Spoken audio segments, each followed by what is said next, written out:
Hola, almas preciosas, inquietas. Continuamos con la lectura de Caballo de Troya número 1. Este es el video número 7. Comenzamos con mucho cariño. Al retornar a la base de Edwards, a finales de 1972, todo eran caras largas.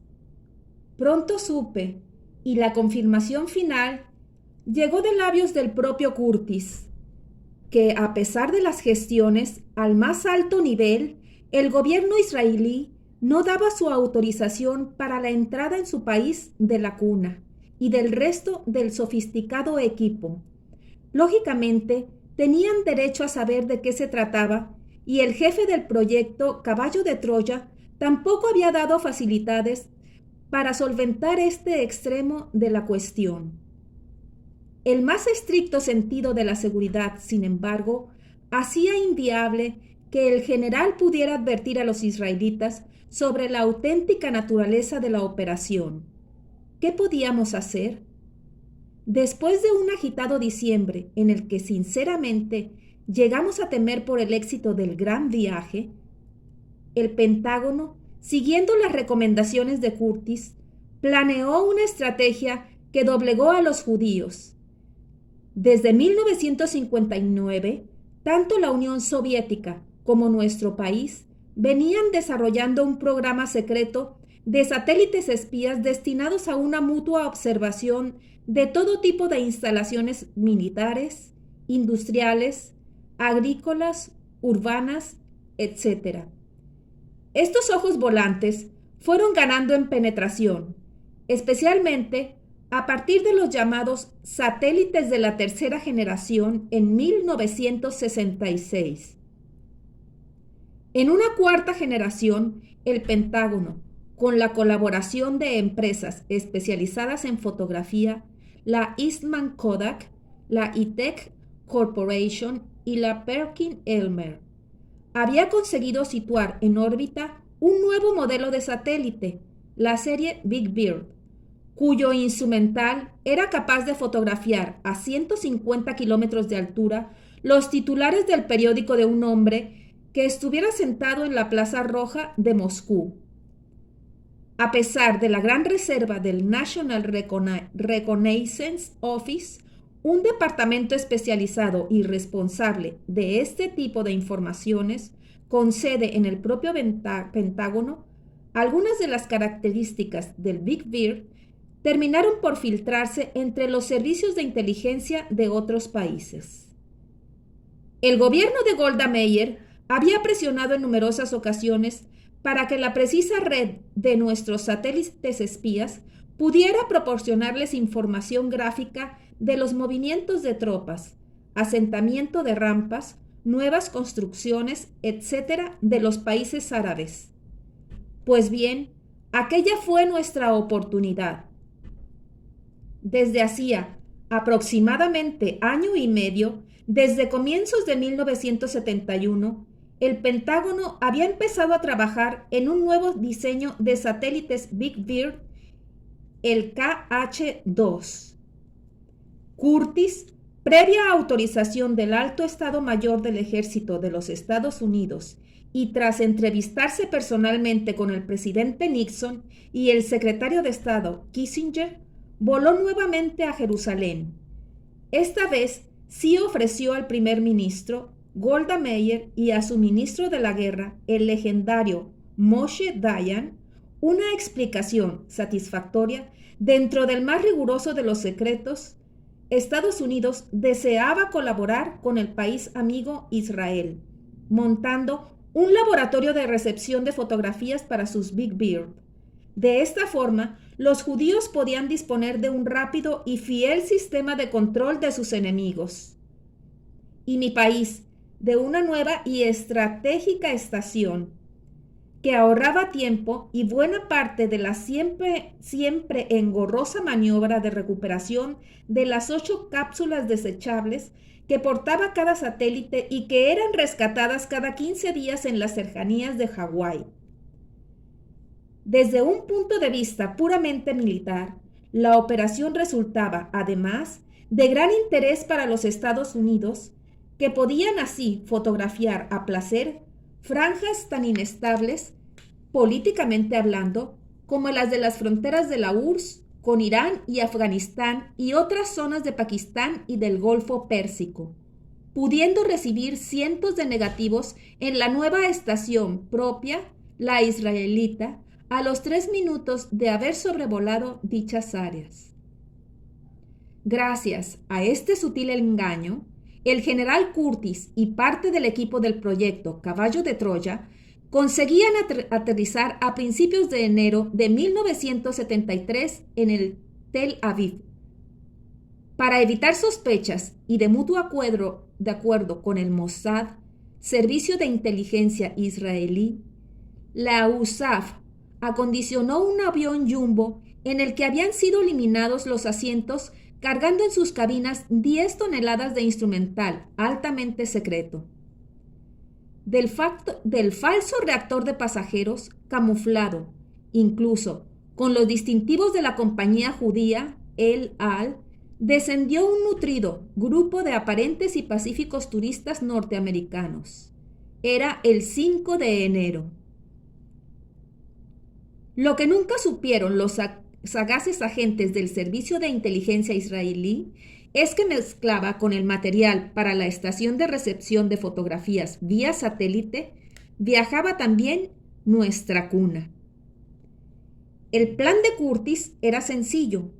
En un minucioso estudio elaborado en Washington por el Service Communication Instruction for Reporting Vital Intelligence Sightings 2, con la colaboración del Departamento Cartográfico del Ministerio de la Guerra de Israel, la instalación de la red receptora de imágenes del Big Bear debía efectuarse en un plazo máximo de 6 meses, a partir de la fecha de llegada del material.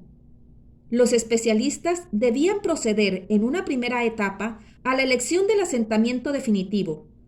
Los militares habían designado 3 posibles puntos: la cumbre del Monte Olivete de los Olivos, a escasa distancia de la ciudad santa de Jerusalén, los altos del Golán en la frontera con Siria o los macizos graníticos del Sinaí. Astutamente, el general Curtis había hecho coincidir la primera de las posibles ubicaciones de la estación receptora con nuestro punto de contacto para el gran viaje. Mucho antes de que el gobierno de Golda Meir obstaculizara la marcha de nuestra operación, los especialistas del proyecto Caballo de Troya habían estimado que el referido Monte Olivete era la zona apropiada para la toma de tierra de la cuna. Su proximidad con la aldea de Betania y con Jerusalén la habían convertido en el lugar estratégico para el descenso. Y aunque los israelitas mostraron una cierta extrañeza por la designación de aquella colina como la primera de las 3 bases de experimentación, parecieron bastante convencidos ante las explicaciones de los norteamericanos. Israel se veía envuelto aún en numerosas escaramuzas con sus vecinos, los egipcios y sirios. De haber iniciado la instalación de la estación receptora por el Sinaí o por el Golán, los riesgos de destrucción por parte de la aviación enemiga hubieran sido muy altos. Era necesario ganar tiempo y, sobre todo, adiestrar a los judíos en el manejo de los equipos con un amplio margen de seguridad y sin sobresaltos. Una vez localizado el asentamiento ideal, verificados los numerosos controles e instruidos los israelitas, el laboratorio entraría en la fase operativa, compartido siempre por ambos países. Eso suponía, según todos los indicios, un plazo de tiempo más que suficiente para nuestro trabajo. Los judíos, en suma, aceptaron con excelente sumisión los consejos de los norteamericanos y colaboraron estrechamente en el transporte y vigilancia de los equipos. Los judíos, en suma, aceptaron con excelente sumisión los consejos de los norteamericanos y colaboraron estrechamente en el transporte y vigilancia de los equipos. Los hombres de la operación Caballo de Troya estaban de acuerdo desde mediados de 1972 en que el punto de contacto debía ser la pequeña plazoleta que encierra la mezquita octogonal llamada de la Ascensión del Señor. El alto muro que rodea la reliquia de la época de las cruzadas era el baluarte perfecto para esquivar las miradas de los curiosos. Curtis, con el resto del grupo, habían previsto hasta los más insignificantes detalles. La experiencia fue fijada inexcusablemente para el día 30 de enero de 1973. Era el momento perfecto por varias razones. En primer lugar, porque el montaje de los equipos electrónicos de la estación receptora del Big Bear debería iniciarse entre el 20 y 25 de ese mismo mes de enero. En segundo término, porque en esas fechas la afluencia de peregrinos a los santos lugares experimentaría un notable descenso. Por último, porque el grupo deseaba honrar así la memoria de uno de los hombres más grandes de la humanidad, Mahatma Gandhi. Justamente en ese 30 de enero de 1973 se celebraría el 25 aniversario de su muerte. Por supuesto, la razón primordial era la primera. Caballo de Troya necesitaba una semana para el ensamblaje y chequeo general de la cuna. El general Curtis, a la hora de redactar el proyecto de instalación del laboratorio receptor de fotografías vía satélite, había impuesto una condición que fue entendida y aceptada por Golda Meir y su gabinete. Dado el carácter altamente secreto de los escáneres ópticos utilizados y de algunos elementos electrónicos, el montaje del instrumental debería correr a cargo única y exclusivamente de los norteamericanos. La seguridad y vigilancia interior de la estación, mientras durase en esta fase, sería misión ineludible de los Estados Unidos. El gobierno de Israel tendría a su cargo la protección exterior, pudiendo participar en el proyecto una vez ultimado dicho ensamblaje. Esta argucia no tenía otra justificación que mantener alejados a los judíos, permitiéndonos así el desarrollo completo de nuestro verdadero programa. El salto en el tiempo, programado, como digo, para el martes 30 de enero, había sido limitado a un total de 11 días. Caballo de Troya disponía, por tanto, de un máximo de 3 semanas para la puesta a punto de la cuna, para la ejecución de la aventura propiamente dicha y para el no menos delicado retorno. Varios días antes de que el falso grupo de turistas norteamericanos partiese de Estados Unidos con destino a Tel Aviv, Moshe Dayan había dado las órdenes oportunas para que su servicio secreto activase una mini operación de escasa envergadura pero vital para la toma de posesión de la citada mezquita de la Ascensión. Era preciso que nuestros técnicos pudiesen trabajar en el interior de dicha plazoleta, sin levantar sospechas entre la población y mucho menos entre los musulmanes, responsables del culto en el tabernáculo octogonal que se levanta en el centro del recinto. En aquellos días, tanto la OLP, Organización para la Liberación de Palestina, como los servicios secretos egipcios, el Mukhabarat, el Karbey-Ya, en perfecta conexión con los agentes soviéticos que todavía operaban en el Cairo, habían desplegado una intensa oleada terrorista en Israel. Las bombas postales estaban de moda y raro era el día en que no se detectaba o estallaba uno de estos mortíferos artefactos en Jerusalén, Tel Aviv o en el resto del país. Justamente la víspera de nuestra operación, 29 de enero, se recibieron en distintas dependencias y organismos de la ciudad de Jerusalén un total de 9 de estas bombas postales. El plan del eficacísimo servicio secreto israelí, el Mossad, se consumó en la tarde del 1 de enero. Una pareja de jóvenes agentes, con todo el aspecto de turistas, olvidó un sospechoso maletín junto a los recios muros del tabernáculo de la Ascensión. El propio Mossad se encargó de dar la alarma y en cuestión de minutos la plazoleta y el octógono fueron desalojados, mientras un equipo de especialistas en desactivación de explosivos se encargaba de inspeccionar y hacer estallar allí mismo el paquete bomba de los supuestos terroristas. El suceso, dada la naturaleza del lugar y previo acuerdo con los responsables de la custodia de los santos lugares, fue ocultado a los medios informáticos. Tal y como habían previsto los israelitas de Dayan, la explosión apenas si provocó daños en las paredes exteriores de la mezquita.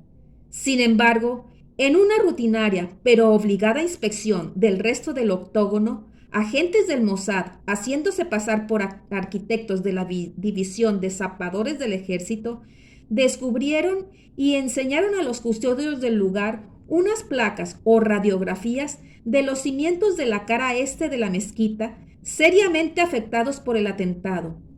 Aquello dejó confundidos a los musulmanes, pero el Mossad lo tenía todo previsto. En un gesto de buena voluntad y ante el descubrimiento de los árabes, el vicepresidente judío Yigal Allon convocó a los responsables de la mezquita, informándoles que el gobierno había tomado la decisión de reparar los daños, como muestra de buena fe. La inminente proximidad de la Pascua judía y de la Semana Santa católica justificó a las mil maravillas las inusitadas prisas del gobierno de Golda Meir por acometer la reparación del monumento. Nadie podía sospechar que bajo aquella oportuna y aparente maniobra política de los judíos se amparaba una doble intención. La comedia resultó sencillamente perfecta. Aunque los cimientos de la mezquita se hallaban intactos, nadie se atrevió a poner en duda los informes de los supuestos arquitectos.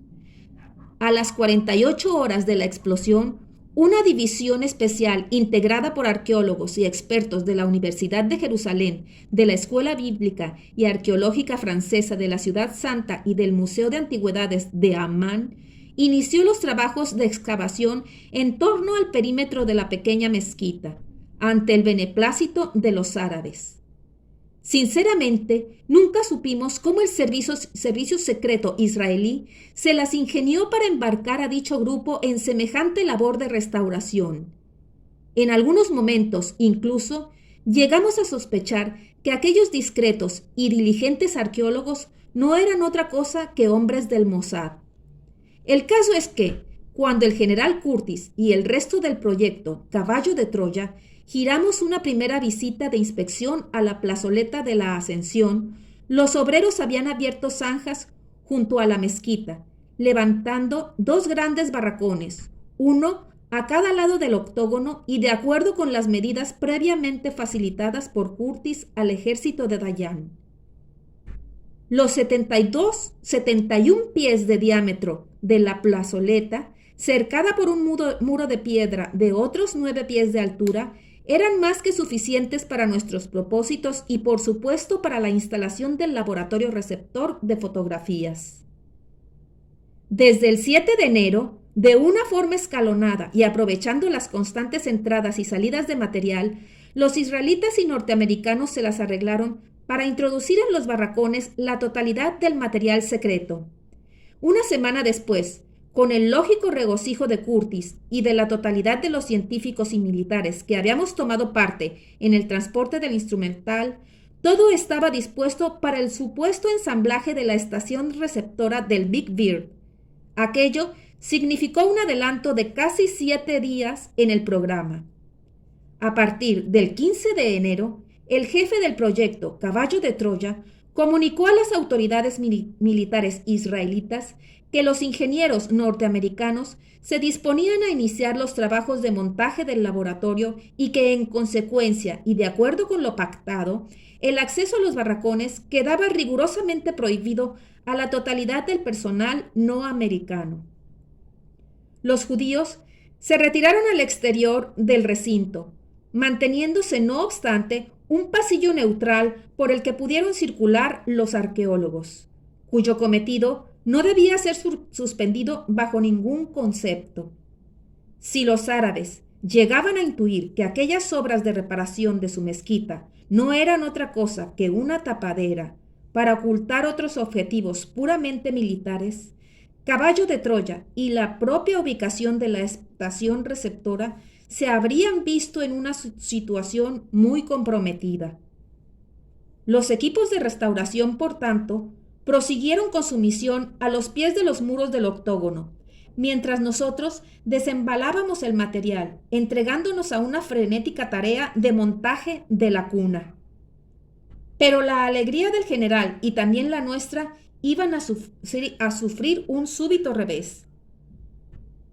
Los venenosos tentáculos de la CIA, nunca supimos cómo, habían tocado y detectado la operación conjunta judío-norteamericana y la Defense Intelligence Agency, DIA por sus siglas, estaba presionando para que Kissinger les pusiera al corriente. Las sucesivas negativas del secretario de Estado crearon fuertes tensiones entre la CIA y los reducidos círculos militares del Pentágono que estaban al tanto de la misión. La situación fue tan insostenible que el general Curtis fue reclamado a Washington a fin de apaciguar los ánimos e intentar hallar una solución. Mientras tanto, el resto del equipo Caballo de Troya siguió en su empeño, aunque con los ánimos encogidos por la cercanía de la siempre peligrosa sombra de la CIA. En este caso, la manifiesta habilidad de Curtis no sirvió de gran cosa. El director de la Agencia Central de Inteligencia, CIA, Richard Helms, no estaba dispuesto a ceder. Ante la gravedad de los acontecimientos y por sugerencia expresa de Kissinger, el presidente Nixon aconsejaría, pocos días después que Helms dimitiera como director de la CIA. Con el fin de reforzar la confianza del Pentágono, el 4 de enero era designado el general e íntimo colaborador de Curtis, Alexander Haig, como vicejefe del Alto Estado Mayor del Ejército de los Estados Unidos. Los periódicos publicaron entonces que la dimisión del director de la CIA se debía a profundos desacuerdos de Helms con Kissinger en asuntos relacionados con la seguridad del Estado. No iban descaminados, aunque nunca supieron las verdaderas razones de aquella drástica operación quirúrgica, en la cúspide de la Agencia Central de Inteligencia y del Alto Estado Mayor del Ejército de Estados Unidos. Una vez capeado el temporal, Curtis regresó a Jerusalén, reincorporándose a los últimos preparativos de la que sin duda iba a ser una de las más grandes aventuras de la historia de la humanidad. El 25 de enero de 1973, la cuna reposaba ya en el centro del barracón principal. Había sido montada en su totalidad, excepción hecha de los 4 puntos de apoyo. Estos, por elementales razones de prudencia, no serían ensamblados hasta pocas horas antes del despegue. Un hábil dispositivo hidráulico permitía una total apertura de la techumbre del improvisado hangar en el que se desarrollaban nuestras operaciones. De esta forma, y según lo previsto, el lanzamiento del módulo en la noche del 30 de enero no tendría por qué presentar especiales dificultades. Supongo que la persona que lea este diario se preguntará cómo un artefacto de las características de nuestra cuna podía elevarse sobre el monte Olivete sin llamar la atención de la población y del ejército israelita. Mucho antes de poner en marcha esta operación, El proyecto Swivel había incorporado a sus módulos como condición básica para todas o casi todas las misiones futuras un sistema de emisión permanente de radiación infrarroja. La cuna, en el caso que me ocupa, disponía de una especie de membrana exterior que recubría la totalidad del vehículo y cuyas funciones, entre otras que no puedo especificar, eran las siguientes. 1. Apantallamiento del módulo mediante un escudo o colchón de radiación infrarroja por encima de los 700 nanómetros. Esta fuente de luz infrarroja hacía invisible la totalidad del aparato, pudiendo maniobrar por encima de cualquier núcleo humano sin ser vistos. Como apuntaba anteriormente, este requisito era del todo imprescindible para nuestras observaciones, no lastimando así el ritmo natural de los individuos que se pretendía estudiar o controlar. Número 2. Absorción sin reflejo o retorno de las ondas decimétricas utilizadas fundamentalmente en los radares. En el caso de las pantallas militares israelitas, estos dispositivos de seguridad fueron previamente ajustados a las ondas utilizadas por tales radares, 1347 y 2402 megaciclos. Este sencillo procedimiento anulaba la posibilidad de localización electrónica del módulo, mientras era elevado a 800 pies, punto ideal para la inmediata fase de inversión de masa. Número 3. La membrana que cubre el blindaje exterior de la cuna, cuyo espesor total es de 0,0329 metros, debía provocar una incandescencia artificial que eliminase cualquier tipo de germen vivo y que siempre podían adherirse a su superficie. Esta precaución evitaba que tales gérmenes resultaran invertidos tridimensionalmente con la nave. Un involuntario ingreso de tales organismos en otro tiempo o en otro marco tridimensional hubiera podido acarrear imprevisibles consecuencias de carácter biológico. En cuanto al inevitable rugido del motor a chorro J85, que debía situarnos en el estacionario ya mencionado, los científicos habían logrado reducirlo a un afilado silbido, mediante la incorporación de potentes silenciadores. Otra cuestión, imposible de solventar hasta este momento, era el trueno, provocado en el instante de la inversión de masa de la cuna.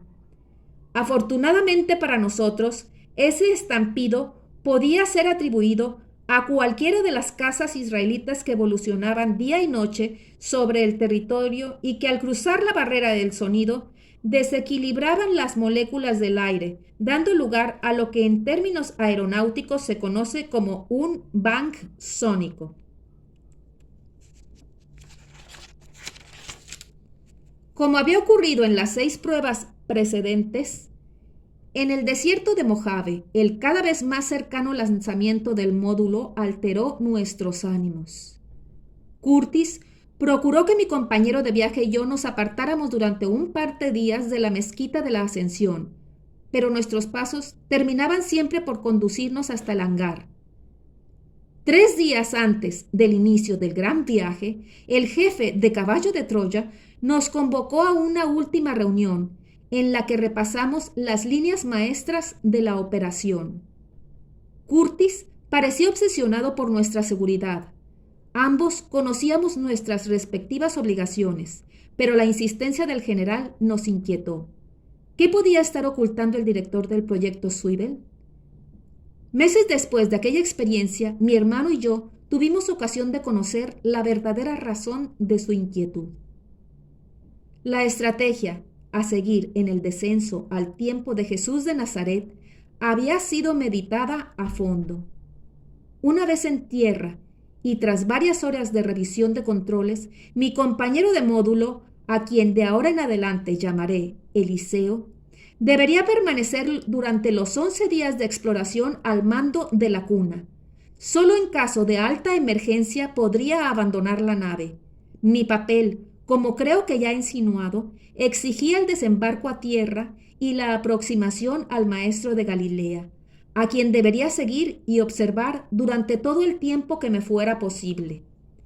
Con el fin de evitar una posible tentación por parte de los exploradores de rebasar el tiempo fijado para la operación, el ordenador central de la cuna había sido previamente programado, sin posibilidad alguna de prórroga o anulación de dicho programa. Para el despegue automático y el retorno de los ejes del tiempo de los swivels a las 7 horas del 12 de febrero de 1973, en esos instantes todo estaría preparado en el recinto de la mezquita de la Ascensión para el reingreso del módulo y su fulminante desmantelamiento. Mientras durase la aventura, los hombres de Curtis darían por concluido en el segundo barracón el montaje del laboratorio receptor de fotografías del gran pájaro. Esto permitiría una rápida evacuación del material de Caballo de Troya, así como la entrada del personal israelí en los hangares. Antes de levantar aquella última sesión de trabajo, Curtis nos comunicó que de conformidad con el Pentágono y por supuesto con Kissinger, 24 o 36 horas antes del despegue, la atención mundial sería centrada a miles de millas de Jerusalén, reforzando así las medidas de seguridad de nuestro salto hacia el siglo I. Efectivamente, tal y como había anunciado el general, el 28 de enero de 1973, y después de intensos esfuerzos por ambas partes, los Estados Unidos y Vietnam firmaban en París el definitivo acuerdo que prometía poner fin a la trágica guerra. El 30 de enero, Eliseo y yo apenas si salimos del hangar. La casi totalidad de la jornada transcurrió en el interior de la cuna, revisando los equipos. Mi compañero tuvo que someterse a una última y delicada operación, la inserción en el recto de una reducida sonda dispuesta para recoger las heces fecales. Estas, tratadas previamente con unas corrientes turbulentas de agua a 38 grados centígrados, serían succionadas durante los 11 días de su obligada permanencia en el módulo por un dispositivo miniaturizado que fue acoplado a sus nalgas. De esta forma, las heces son descompuestas en sus elementos químicos básicos. Parte de estos son gelificados y transmutados en oxígeno e hidrógeno, sirviendo así para la obtención sintética de agua que es recuperada y devuelta al ciclo orina-agua para la ingestión. El resto de los elementos es convertido en lodo y expulsado en forma gaseosa al exterior. En mi caso, este dispositivo para la defecación no era aconsejable, ya que una de las normas básicas de conducta para los exploradores que debían trabajar en el exterior era la de portar el equipo mínimo e imprescindible y siempre oculto a la vista de los posibles observadores. Sí debía llevar, sin embargo, lo que en el argot de Caballo de Troya llamábamos la piel de serpiente. Mediante un proceso de pulverización, el explorador cubría su cuerpo desnudo con una serie de distintos aerosoles protectores, formando una epidermis artificial y milimétrica capaz de proteger zonas vitales tanto de una posible agresión mecánica como bacteriológica.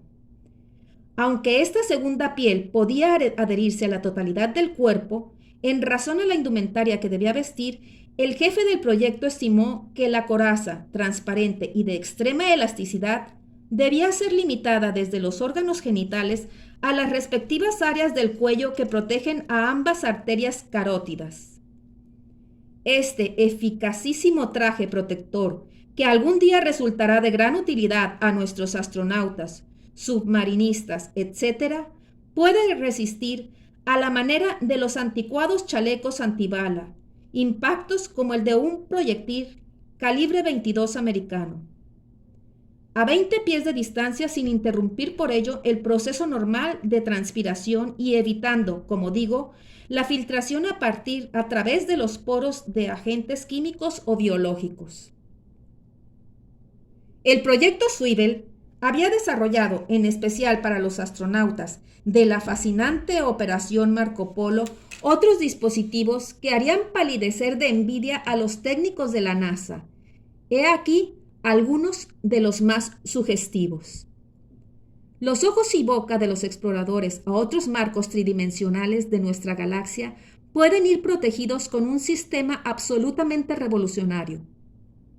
Los primeros, por ejemplo, van equipados con un sistema óptico formado por lentes de gas que, perfectamente controladas por un ordenador, permiten la adecuación de la visión tanto en un medio atmosférico adverso como en el vacío de los espacios siderales.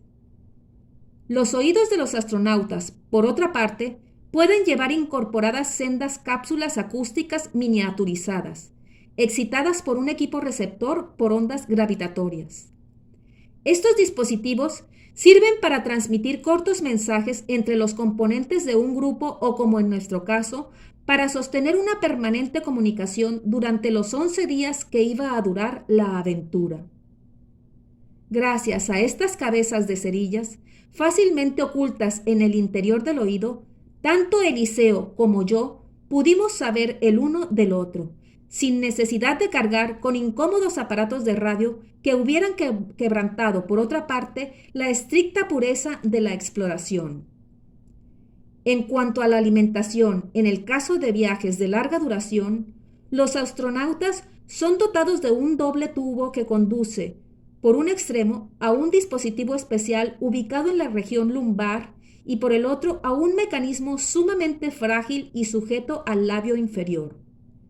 El tubo está preparado en su interior con una red de cilios mecánicos que impulsan lentamente unas cápsulas que encierran diversos alimentos concentrados.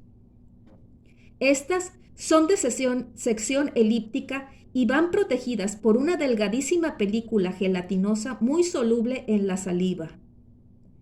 El párpado del astronauta, abierto y cerrado, una serie secuencial de veces envía una señal codificada al equipo de la zona lumbar y las cápsulas son impulsadas hasta la boca. La otra conducción transporta un suero nutritivo con diferentes concentraciones reguladas. Por último, unas cápsulas alojadas en las fosas nasales generan oxígeno y nitrógeno, partiendo de transmutación del carbono puro. Además, el CO2 es captado por el mismo dispositivo y descompuesto en sus elementos básicos, carbono y oxígeno, y convertidos, el primero con liberación energética que se utiliza para el caldeo de la epidermis. Aunque nuestro módulo iba preparado con estos equipos, en realidad apenas si fueron utilizados, a excepción de la piel de serpiente y del sistema de transmisión auditiva. La cuna había sido dotada con una reserva especial de agua y alimentos, suficiente para ambos expedicionarios durante un periodo de tiempo algo superior a los 14 días. Por mi parte, el problema de la dieta alimenticia no revestía excesivas complicaciones. En mi intenso entrenamiento durante los 2 años procedentes, había aprendido los esquemas del régimen alimenticio de los judíos, así como el de los gentiles que convivían en aquellos tiempos con los pobladores de la Judea. Como extranjero, mi atuendo y costumbres habían sido fijados por caballo de Troya, como los de un comerciante griego en vinos y madera. Sabía perfectamente cuáles eran mis limitaciones en este sentido. No obstante, en el supuesto de una emergencia, siempre existía el recurso por mi parte de un retorno al módulo. Mi única salida fuera del hangar fue al atardecer de aquel inolvidable martes. Sin saber por qué, sorteé el andamiaje de los arqueólogos que venían trabajando en la restauración de la mezquita y me introduje en el interior del octógono.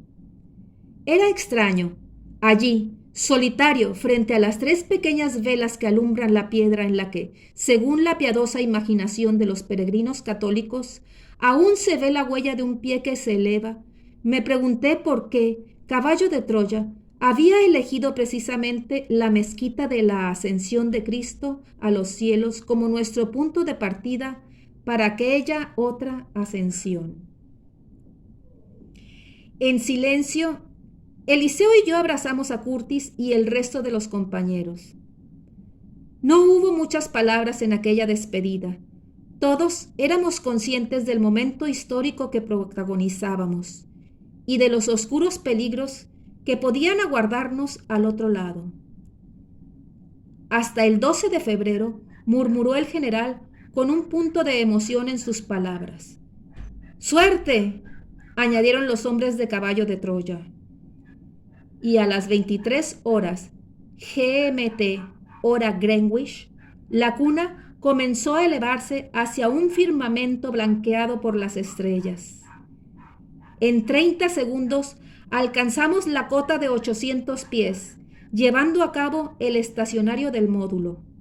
Todos los sistemas funcionaban según el plan previsto. Aunque nuestra nave no iba a viajar por el espacio, tal y como ocurriría meses después con los expedicionarios del proyecto Marco Polo, Eliseo y yo, siguiendo las especificaciones del jefe de la operación Swivel, teníamos la misión de probar uno de los trajes espaciales especialmente diseñados para los procesos de inversión de eje de los Swivels y para una mejor resistencia en las fortísimas aceleraciones. A las 23 horas y 3 minutos, el computador central accionaba electrónicamente el sistema de inversión axial de las partículas subatómicas de la totalidad de la cuna, así como de la capa límite de la membrana exterior, empujando los ejes del tiempo de los Swivels a unos ángulos equivalentes al retroceso deseado, 709.137 días. En otras palabras, al 30 de marzo del año 30.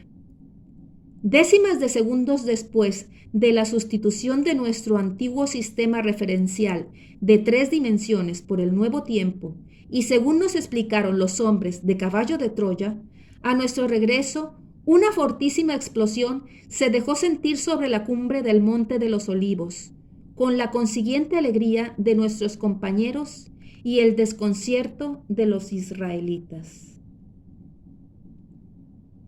Bueno, mis queridas almas preciosas, por ahora voy a suspender la lectura. Continuamos mañana con el video número 8. Este es el número 7. Los espero y les comparto esto con mucho cariño, de todo corazón. Que tengan un excelente día o noche, dependiendo de dónde se encuentren. ¡Gracias!